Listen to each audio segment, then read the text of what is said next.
Have I got to? Oh God, here we go again. Check, check, check, check, check. And just to prove that I'm a dancer, I can count to 8. 1, 2, 3, 4, 5, 6, 7, 8.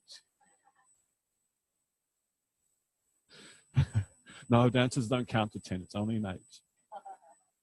Or 4, but definitely not just to 2. Yeah. So let's start like this. Could you have your legs out in front of you?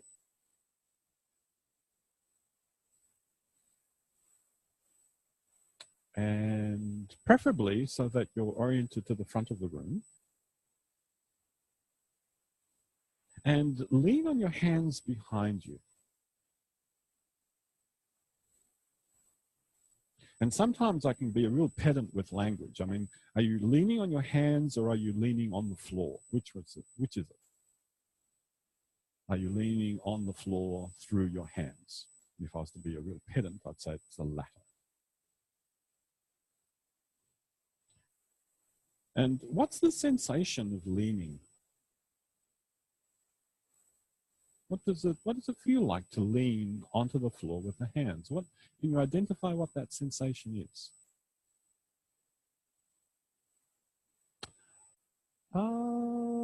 Notice how I wasn't specific. I didn't say how to lean on the hands. So you've got your fingers curled in a kind of a semi-fist, yes? Are you leaning on your hands? Then you're leaning on your hands.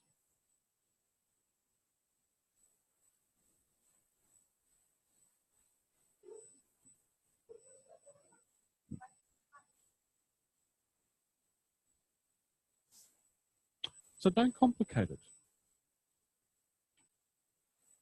There's some sensations that you are identifying that tell you that you're leaning on your hands, whether the hands be opened and the palms down, or whether they be fists or whatever. But there are some sensations that, if you pay attention to, inform you that you're leaning on your hands. Now, stop leaning on your hands and notice what sensations disappear. And then lean on your hands again. What sensations reappear?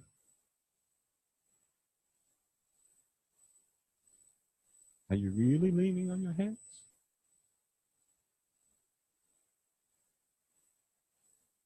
What would you do to pretend that you're leaning on your hands?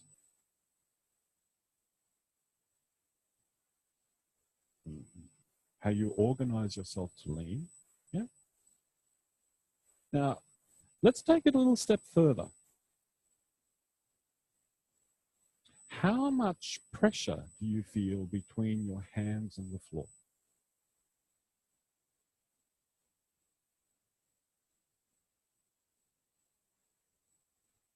And now reduce that pressure a little bit.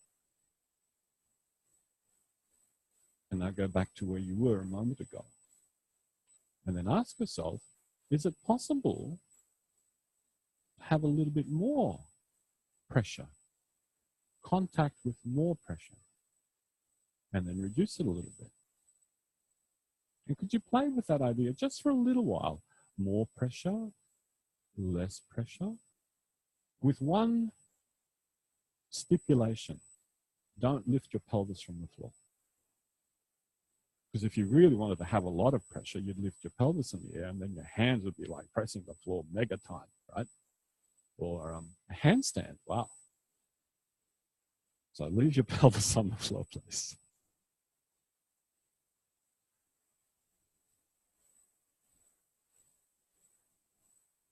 So words like lean, the linguist in me is coming out, you know, words are these abstract things that we think we know what they are until you start to make an inquiry. And if you use a dictionary to make an inquiry, it just refers you to another word. And after a while, you kind of end up in this funny little loop. That word leads to that word, leads to that word. But what does lean? How does the word lean relate to sensation? What sensations do you experience when you're truly leaning.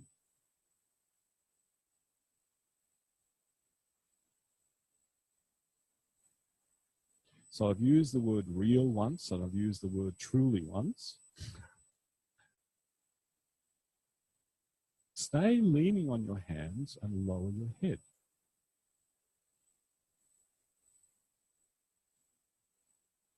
Yeah.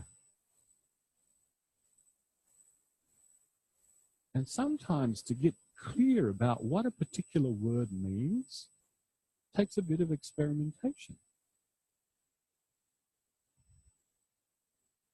And very often in awareness through movement lessons, the confusion happens within related to our understanding of the words being used.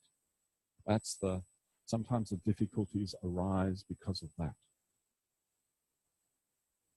Now, when you take your head forwards, does the pressure that you experience between your hands and the floor, does it decrease or increase when you take your head forward and down?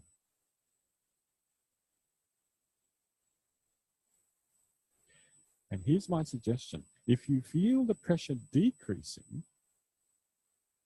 see if it's possible to lower your head without that experience appearing.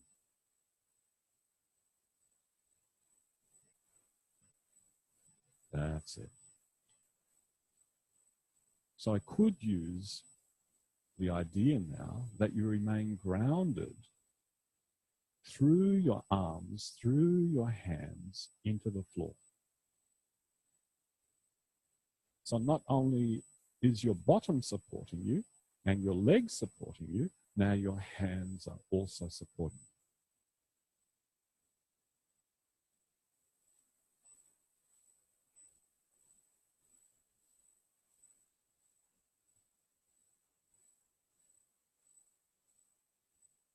Now, I did use the word behind, not beside. Put your hands beside yourself and do the same thing. And notice how that's very different to behind.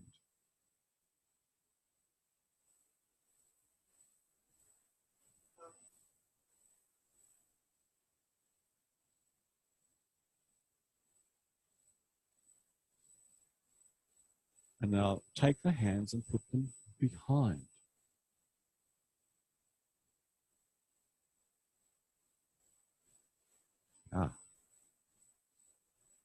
And when you take the hands and put them behind, notice what happens with the incline of your torso. Does your torso start to lean backwards a little bit? Yeah. So now put your hands a long way behind.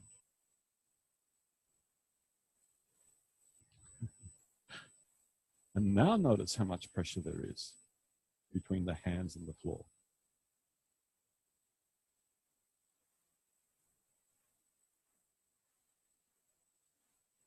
Now some of you are adjusting. That's too far back. I can't sustain that distance back. So how far behind you can you have your hands to lean and for that leaning to be sustainable? It's not beside you. That's not the place. That's not behind. Beside is not behind. Yeah. And now in that place of sustainability, lower your head and lift your head.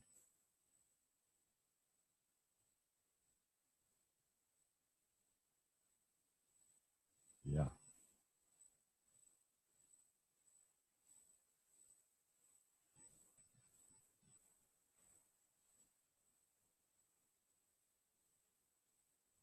Great. Let that be and just remain sitting for a little while.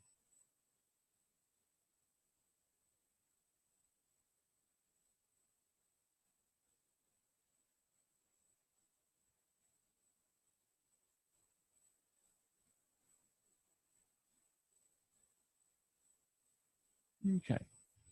So stay sitting on the floor. And this time, don't lean on your hands. And have your legs long out in front of you. And begin to move both of your legs around to the right. And come back. And just check out, what's your understanding of that invitation, moving the legs around to the right? In other words, how do you do it?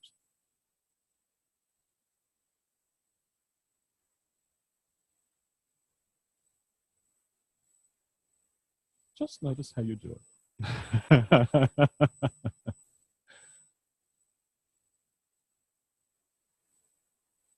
Now, how would you do it if I said to you, take them around to the right in one go, not several movements? I haven't specified. So this is part of the awareness through movement game, if you like. If you want to call awareness through movement like a game with certain rules, you know, when you're learning a game, over time, you become better and better at knowing what the rules are, and then you're able to play in the game a lot better. I remember trying to teach my wife, Joanne, chess, and she has no patience for games. So she said, can't we just play? I said, well, you've got to know the rules of the game. You just can't move the pieces everywhere. So part of one of the rules of awareness through movement is not everything is specified. Some things remain deliberately unspecified so that you can explore what to do with yourself. So that's where we are at the moment. So take your legs around to the right. Yeah, and come back. Yay. That's it.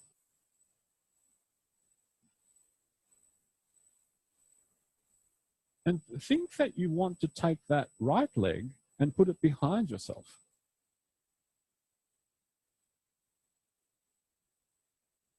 And just because I've specified the right leg, it doesn't mean you forget about your left leg.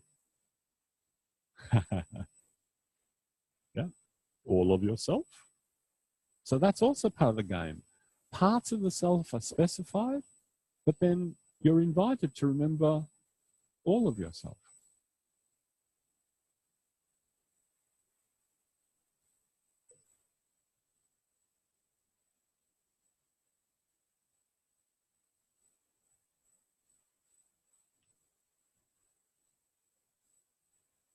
Continue exploring like you're exploring, and give yourself permission to actually separate the legs.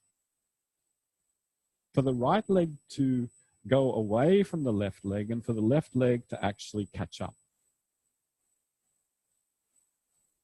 And the legs go behind you. Your bottom stays on the floor. You see, I have to keep stipulating rules.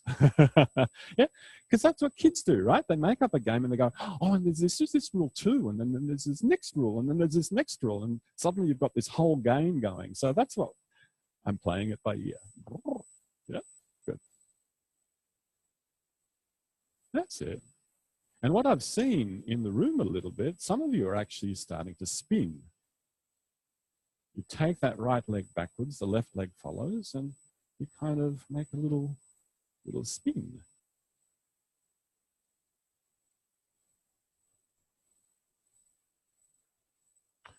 Ooh. I hope your name is not Humpty Dumpty. Okay. All right. Keep going. Rest when you need to, come back to it when you need to. This is very unspecified. Just a few little things and you see what you can make of it. Just to the right and back again. Just to the right and back again. That's all. Ooh la la, that's nice. Looky, looky. Huh. So remember, the legs go around to the right and the right leg goes behind you and the left leg follows. But they don't always have to move in close tandem. They can separate and then come together. They can be long and then they shorten. Now, how do you shorten a leg without chopping it? Well, you bend them. So they start long and then they bend. They start long and then they bend. That's it.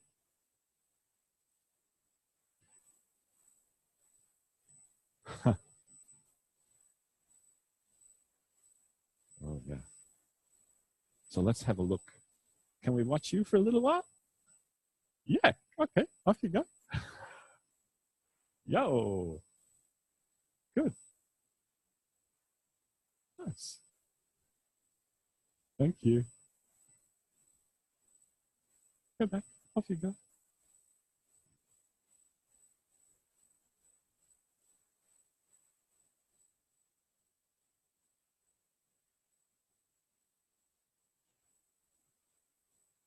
Oh, I'm going to have to introduce another rule. Sorry, Lucky. Yeah. So the torso, the top of the body never makes contact with the floor. The top of the body, from the pelvis up, never makes contact with the floor.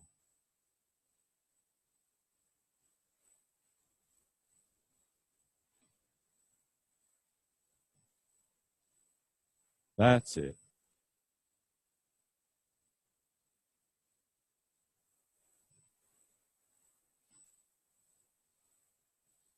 Oh, another rule. Yeah. Feet stay close to the floor. Killjoy. Thanks a lot. Feet stay close to the floor. And look, some of you are actually doing something really intelligent. You're stopping and you're scanning the room and looking for, oh, what are other people doing? That is not forbidden. Susan goes, oh, really? Yeah. It's a good idea to look around and get ideas. But there's a particular way of doing it I'd recommend to you. Collect lots of different ideas and try them out so that you don't have to think up all the different variations yourself. You can just look along. Actually, why don't we do that? Why don't you guys look at these guys doing it and see how many different variations could you collect to try out? Oh, someone likes being looked at. Okay.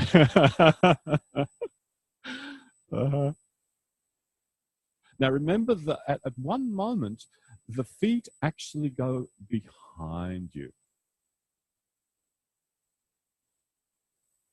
And those of you who are looking, you'll see those people who leave their feet always in front of their pelvis, and the feet never go behind or to the side of their pelvis. Can you see?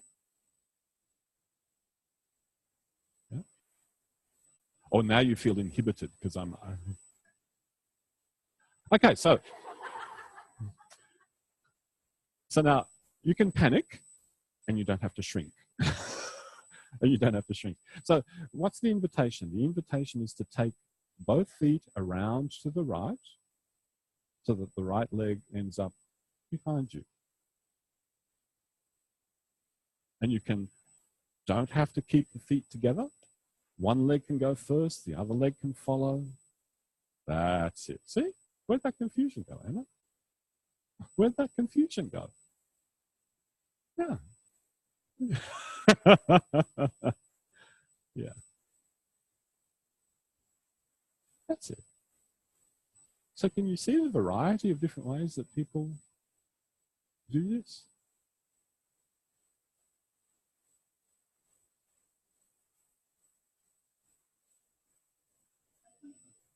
All right. You guys watch, you guys do.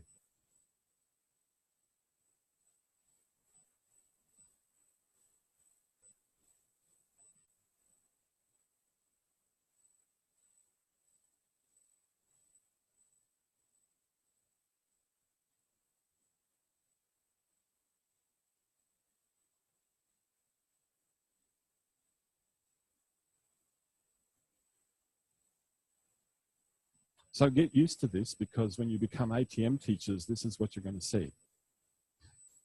Yeah? What you see is a variety of different ways of doing it. Great. Let that be in rest, please.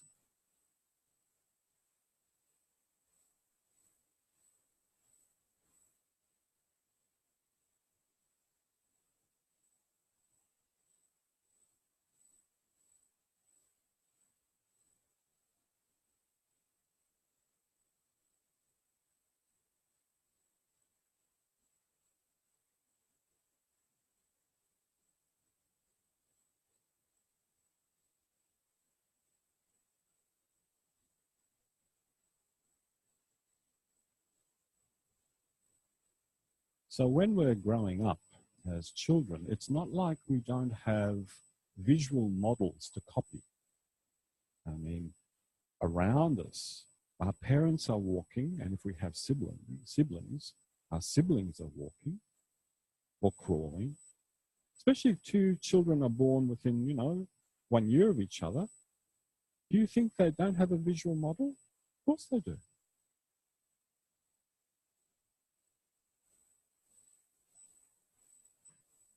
So it's not that we want to get rid of visual models, of not to use imitation. But if you use imitation in a very particular way, it's liberating, because you can try out how big brother does it, little sister does it, father does it, uncle does it, auntie does it, grandma does it. In other words, each person you watch shows you something different, and then you can try it out. So that option is always open to you in these lessons.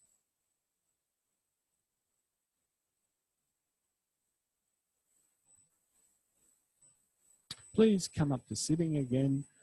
Sit so that you're facing the front of the room.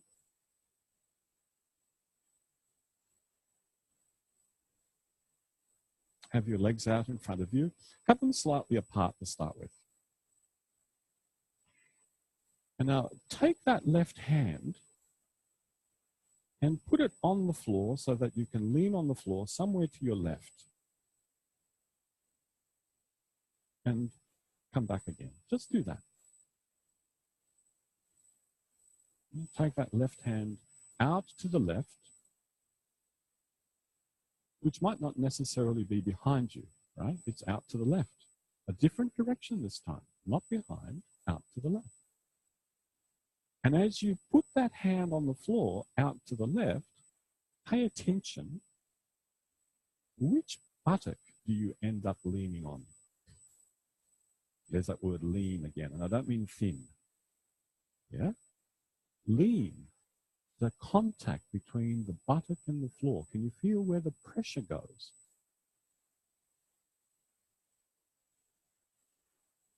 How far away from you would you need to put that hand for you to distinctly experience your right buttock lifting from the floor?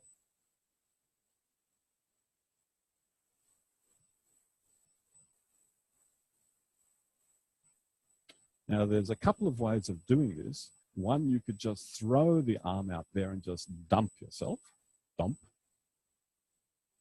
Or you could just take the arm slowly, track how you're going. Is your breathing free? Is this nice and easy? Do you feel secure in yourself? Are you counterbalancing? That's another way. So if you're trying to create conditions in which you can learn, which way will you choose at this moment? Now, the next time you go to place your hand to the left like that, take your head also to the left as if you wanted to bring your left ear towards your left shoulder.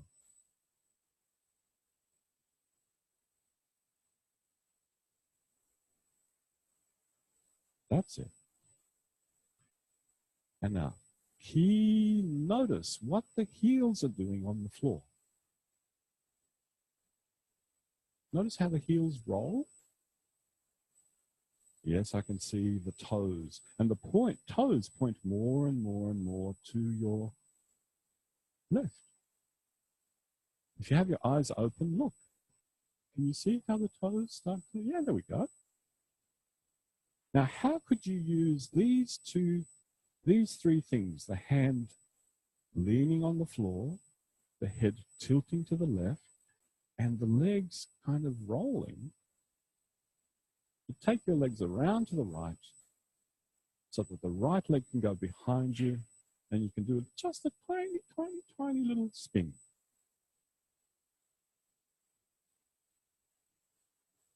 And then come back. That's it.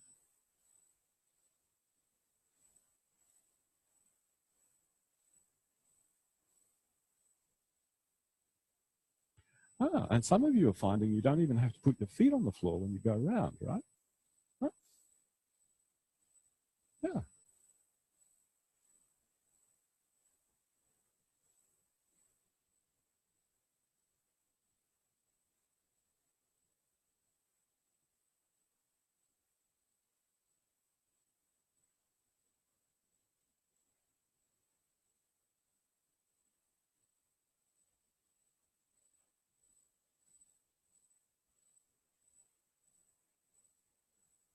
Now, is it possible through the contact of that hand on the floor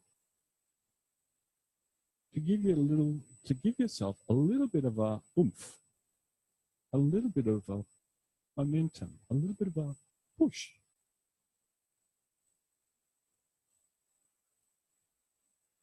Now, some of you are shuffling around. Yeah? One movement, another movement, another movement.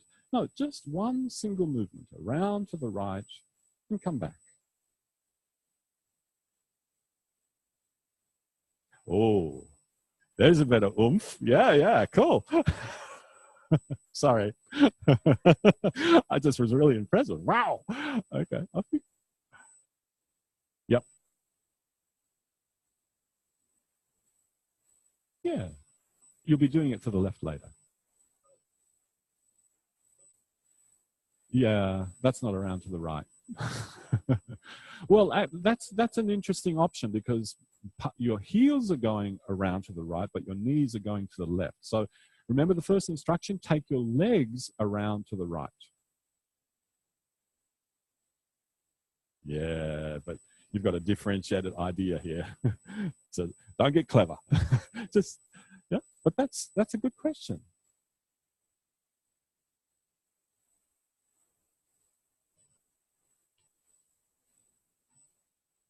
Yeah. Now, experiment a little bit more. Experiment a little bit more with the timing of the two legs. How far apart in time does the left leg need to follow the right leg? So the right leg can go a long way, but if you lag too far behind with the left leg, it gets laborious. Yeah? Can you feel that?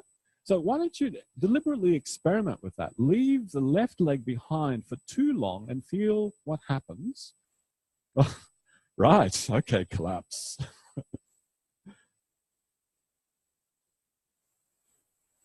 That's it. And then try it the other way. Have them almost so close together in time that they're moving in unison.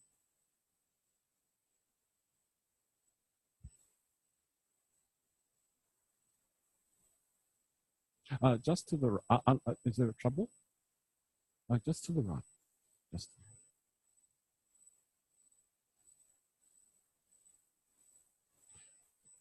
good. Let that be in rest. Oh. Oh. Oh, so that prompts a question. What were you doing with your breathing?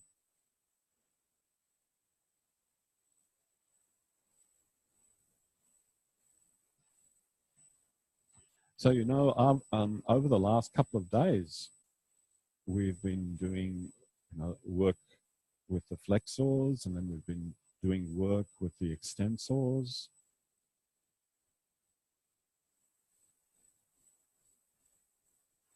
Do you think you've been using those parts, those muscles in this particular movement? Yeah.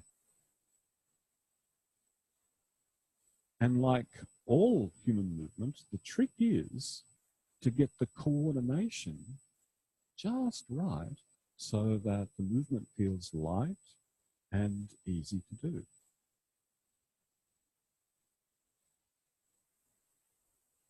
And so far, you've been playing with directions of movement, what goes where. And just a moment ago, you were experimenting with timing of movement, what goes where, when. And if you think about it, there are only a few parameters that you can, categories of parameters you can play with. What direction in space things go, and what timing they go in.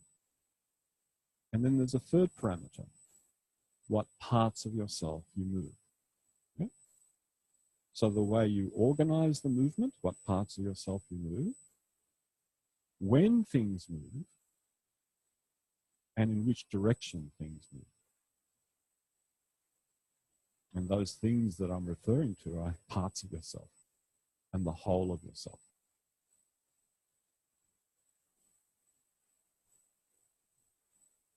So come back up to sitting.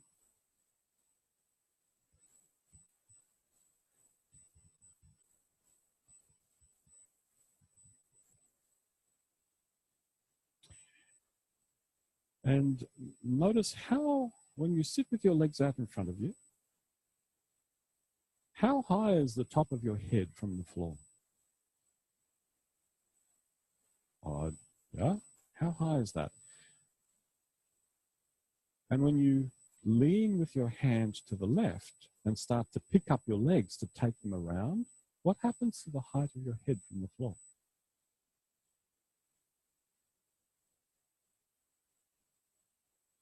Do you get a little bit smaller?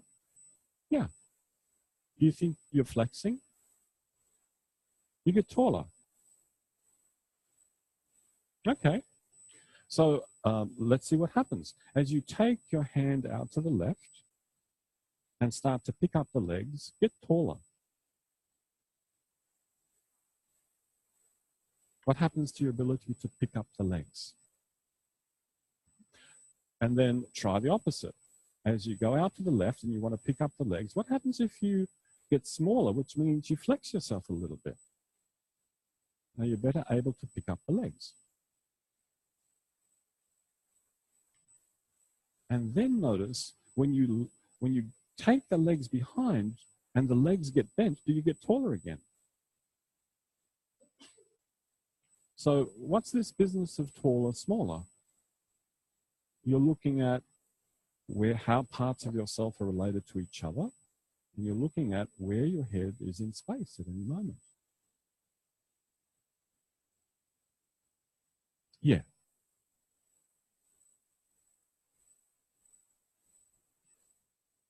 Let's have a look. Yeah.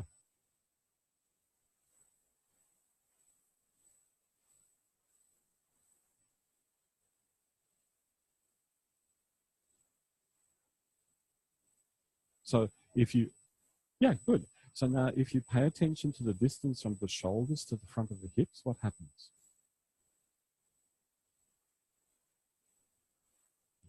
Yeah, and then when your legs land, yeah, that's it. And does the same thing happen for you? Does this distance from here to here get small? Yeah. So that's small. Even if it's sideways, yeah? Yeah.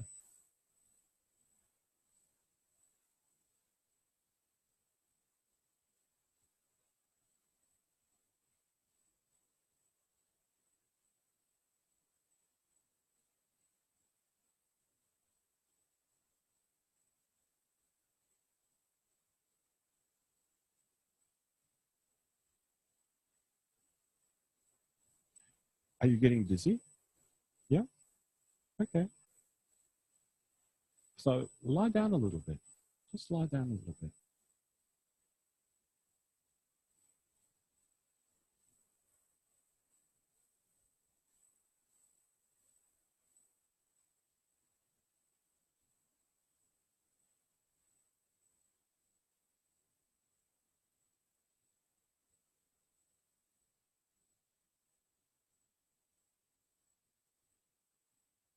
So one of the trickiest things to do as a facilitator is to have an idea in mind and not push those who you are facilitating towards that idea, but let them take their time to find it. Because there's a part of me that would really like all of you to get it right now. It can be. Initially it was. I'm getting better with it. Yeah. And Susan mentioned it the other day. There's something important about finding things out for yourself. And what I've found in my own experience is when I find things out for myself, I actually never forget them. It really kind of just lands, and it's like, wow, I've never forgotten something that I found out for myself. But I've forgotten a lot of other stuff that people have told me and whatever. Now, to do that, you need time. There's no question about it. To learn something new, to discover something new, takes time. And if I was to give this particular lesson a kind of quality to it, this is one of these lessons where you're given plenty of time to play around or muck around, whatever you want to say, but yeah.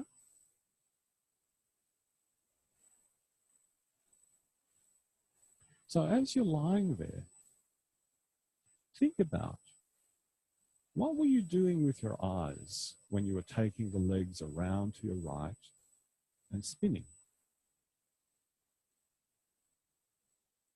Yeah, we've done lessons on eye movements as well. Were you actually seeing the room as you were spinning? Or were you so internally focused on what you were doing that really the room just, what room? I don't even know where I am in the room. So that kind of visual disorientation can help or hinder.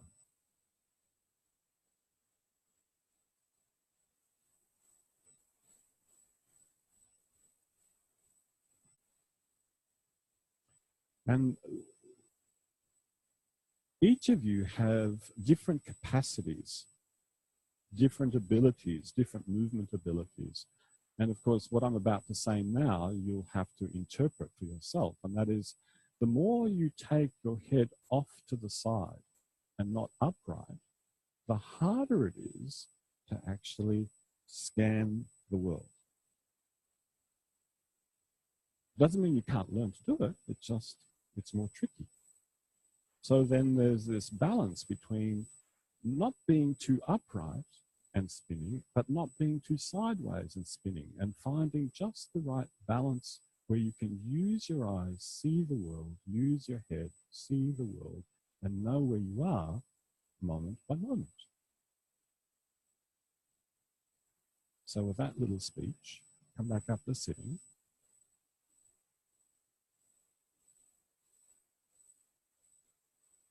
Have your legs out in front of you, slightly apart. And now take both legs around you to the left, just like you've been doing. You can include the hand, everything that you've been doing, you can include to now, and spin on that left buttock around yourself to the right. Spin on that left buttock around yourself to the right. And notice, how do you use your eyes? Do I use my eyes? No. Okay. That's it. Oh, look.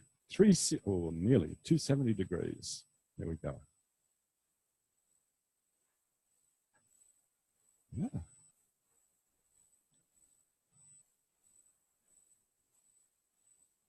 It's up to you how far around you want to spin, but have as your main objective at the moment finding out how using the eyes can help.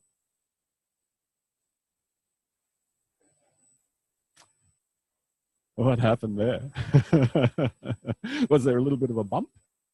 Breakdancing. Oh, cool. Yeah. This is very breakdancey-ish. Yeah, absolutely. Ah, nice.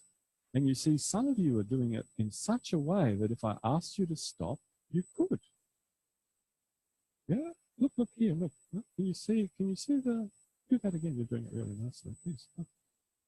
Look, can you see that there's momentum, but really you're pretty much in control, would you say? Yeah, so just try out for yourself. Could you stop that at any moment?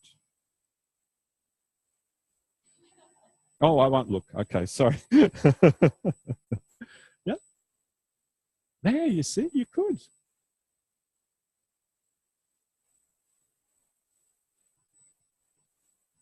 Now, this idea of reversibility, which Susan mentioned this morning, is a really good state to be in when you're learning.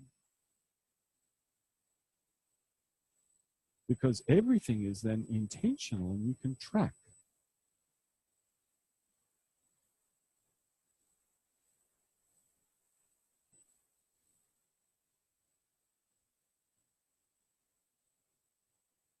Nice. Yeah. And then once you've tracked for a little while, then you can say, look, I think I've got a really good image of what I'm doing. I'm going to add a little bit of momentum now.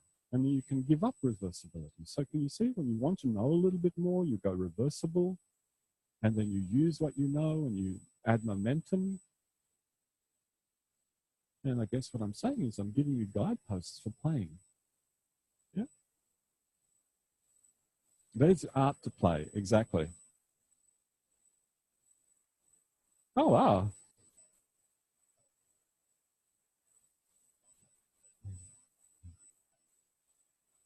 Are you calling me an old dog?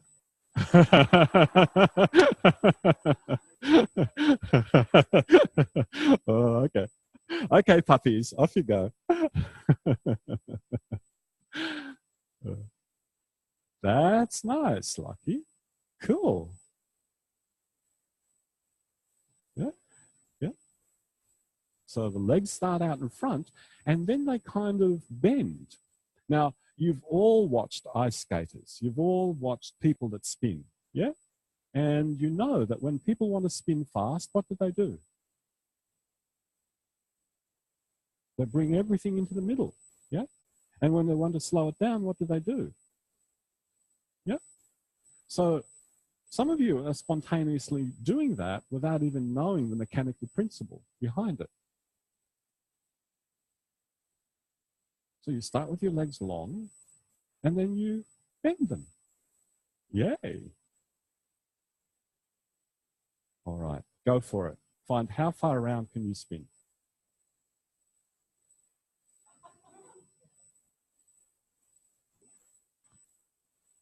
Just around to the right, always spinning to the right. No socialism at the moment. Everything to the right. Become fascists. Yeah. Now, are your legs behind you when you do that? They're not. No, you actually keep your legs in front of your pelvis. And what would happen if you actually went...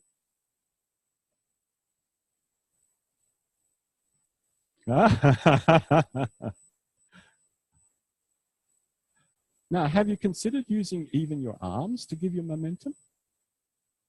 Some of you have. I've got some nods. Yeah? Try that out. What would happen if you use that right arm, because you're only pushing with the left, right? Well, what would happen if you use that right arm to actually swing it in front and take it behind? Yeah.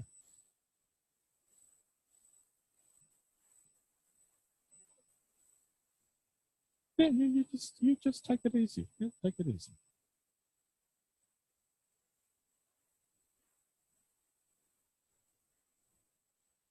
Great.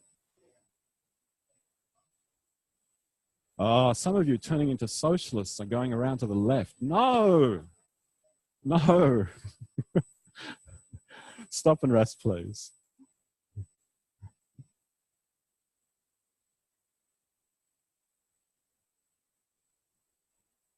Those of you who come from maybe a dance background or gymnastics background know that different people have different preferences in regards to which direction they like turning.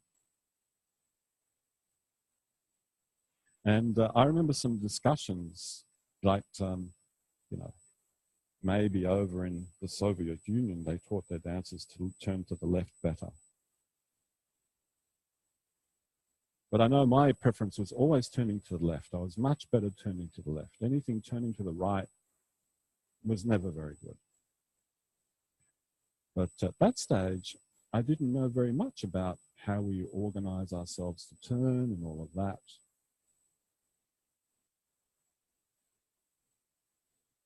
Could be, you know, the old fiction about the water going down the gurgler in one direction, in one hemisphere. Could be.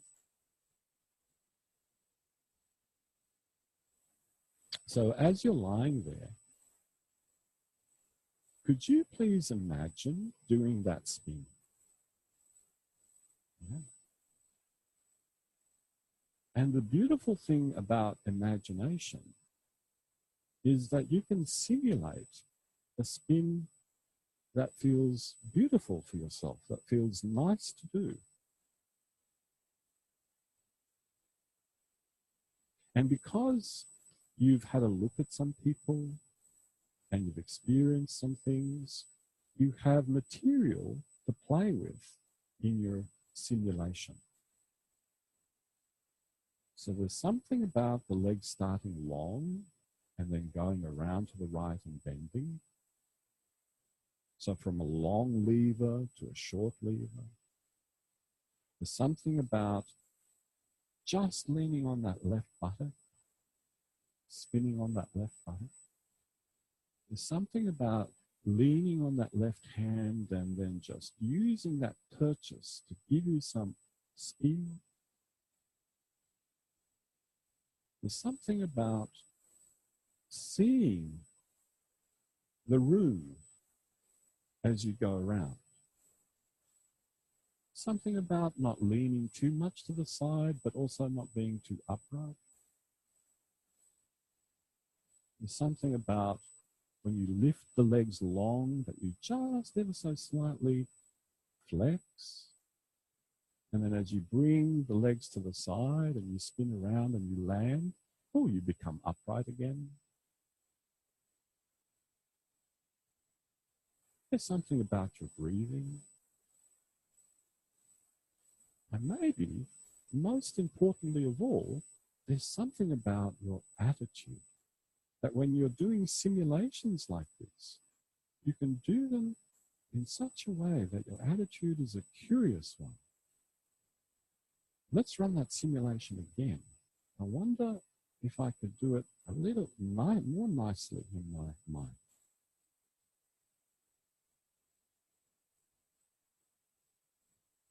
And personally speaking, and this is a personal viewpoint, I think what you're doing now is probably one of the most refined skills in this method. To actually simulate different scenarios until you feel, that's the one I think I'd like. That's the one that would feel nice. So keep on simulating just to the right.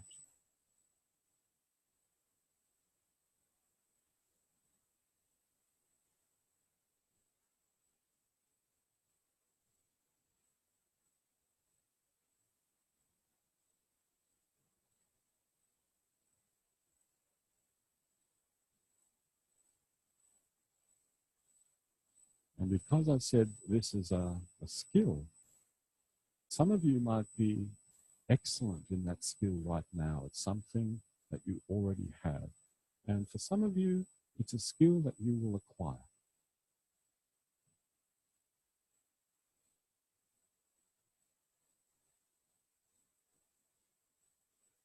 So now that you've simulated and you've included your eyes and you've included your breathing, and you've included as much of yourself as you can bear in mind, come up to sitting, facing the front of the room, the legs in front, and just a few times,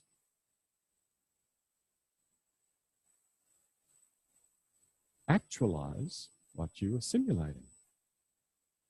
Do what you were thinking. Perform what you were imagining. Oh la la, look at that. Nice.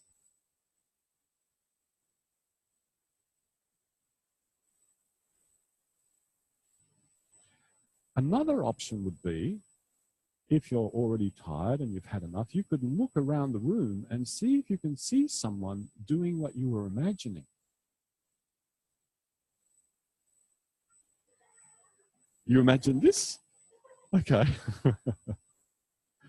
But of course, if everybody does that at once, then you don't see anything.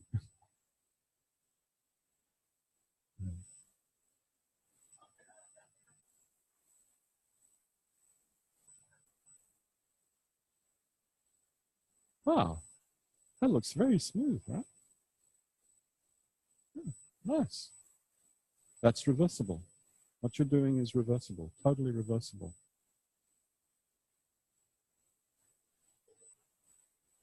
Yeah, that was cruisy.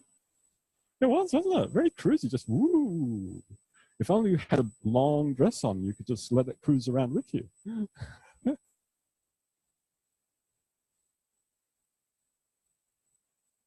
All right, why don't you spin off to lunch? And we'll come back. Are we doing FIs again today? Yeah, so 1.25 hours, so that's 2 o'clock. We'll come back at 2. Oh, is that right? No.